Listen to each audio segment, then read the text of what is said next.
This is the English guy in Mexico. It is the 25th of February 2016. A quick look at the temperature. It is 24 centigrade, which is about 75 in the shade, 75 Fahrenheit. And out there, I honestly haven't got a clue. It's at least 30, maybe 35 centigrade, which is probably close to 100, isn't it? 35 is about 95 Fahrenheit. It's hot and it's February, so the problem is we need to get some liquid. The sun is actually just going down. It's 4 o'clock. Got about 3 hours of daylight. So let's explain what we've done today. We've been out to the animals. My animals just love seeming to be outside. They've actually got a house right down in the bottom corner down there, with straw and pallets and everything, but they just don't seem to like to use it. But a guy on the internet said, well, that's good, because confined animals get diseases. If one of them gets the pneumonia, goat pneumonia, they're all going to get it. Mine just love being outside, so they sleep under, for some bizarre reason, they sleep under the sides of these buildings here. Obviously I've got a fence there, but beyond there, they sleep under these. Obviously they don't want any rain, not that we ever get any, but they just a little bit of cover, but they sleep on the concrete. Well, all I do is I go out, I take these big blue buckets, that's about a 5-gallon bucket, I sweep all the manure up. Now I deliberately leave the manure for about 2 weeks before I collect it. Now the reason is it comes in 2 or 3 forms, manure. Goat and sheep, you get these little hard balls. It's a bit pointless trying to collect it out on the grass because it gets the sun on it and it bakes it. But any that are in the shade, they then walk on and they actually crunch it up for me to a fine brown powder. So I go out, I get one of these blue buckets, sweep it up roughly every 2 weeks, and you get a kind of 50% mix of pellets and dust.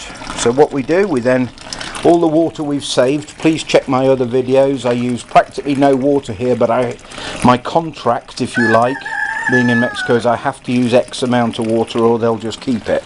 So what I do, I fill this bucket up. I think this is 50 gallons. It's an old diesel container. Please check my water conservation videos.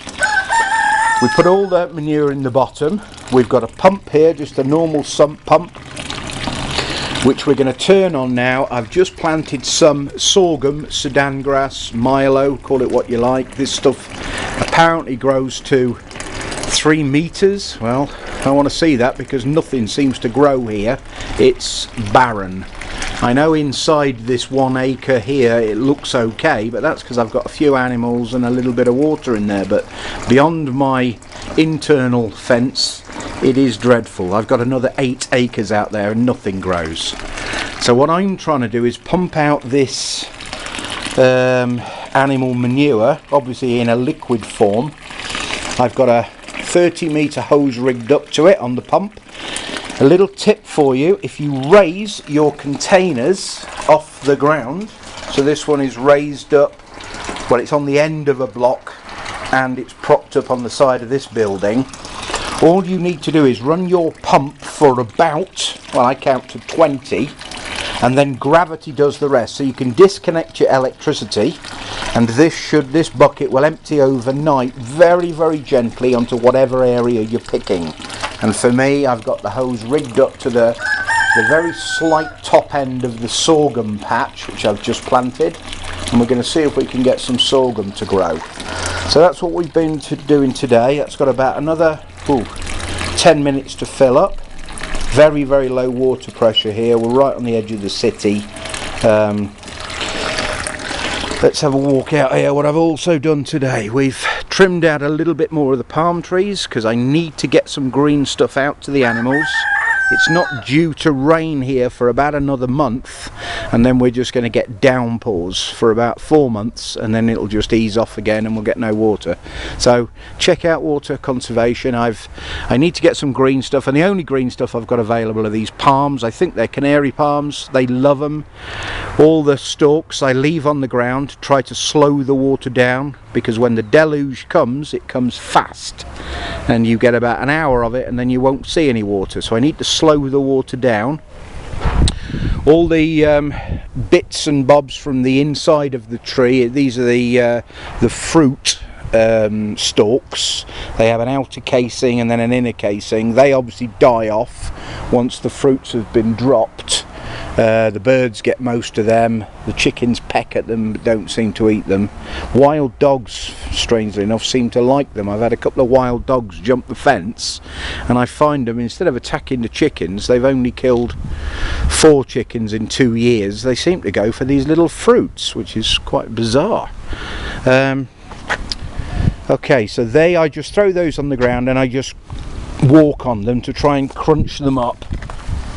You can hear them cracking under my feet. And then any animal holes that I find, I dig them out into a nice circle. This is one we played with yesterday. Please check out the video using critters to improve your land. That's one from 3-4 days ago. There's a video up. I just ram all the rubbish, anything that decomposes goes in the hole. Got to improve this ground somehow. So this is where we're going to run out today, the sorghum patch. I've planted quite a bit there, and I've got high hopes for sorghum. I plant it into the original grass because I don't want, if the sorghum doesn't come up, I don't want this to be a big bare patch, because nothing seems to grow here anyway. So what little grass I've got I want to keep.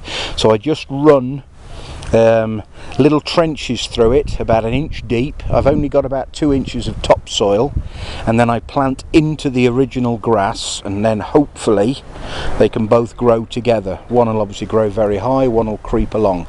We've got some of the roofing material ready to go up. The plan is to try and get all this with some kind of shade cloth to keep the sun. It gets unbearable here. Once we get to April, it is just crazy. Nothing can grow, and I'm worried about all these trees I've planted. So the cloth I've run the cloth out. I've just got to try and link it up now to the chimneys on the building, and then I can start opening this cloth and buying some more.